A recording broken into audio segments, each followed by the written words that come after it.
তোর বাড়ি যামু? তোর মতন ফকিনের বাড়ির মধ্যে আমি যামু? তোর কোনো যোগ্যতা আছে? তোর আমি 100 দিন মানা করছি না? তোর কি যোগ্যতা আছে? আমি কি আমার জুতো হয়তো তোর বাড়ির মধ্যে যাইবো না? খাচ্ছর বেটা, ফকির নিপুণ খানকার।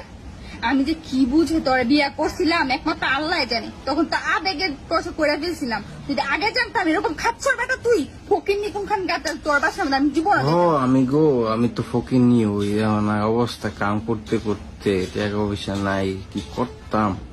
আমার তোর একটা জীবন কিছুতে ফোন নাই, টিভি না, কিছুও নাই, নেক্সট টাইম যে আর আমার মুখটা ফোন মুছবো, টিভি না। আমি লাস্ট বার কাজ করতে বলতেছি আর করতে। একটা বার আমি টিস্যু ফোন আছে না। গো বড়? ফকির নি। কিছু নাই?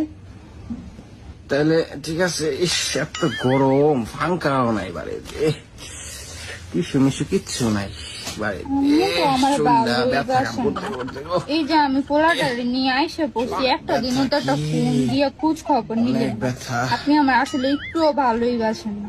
হ্যাঁ।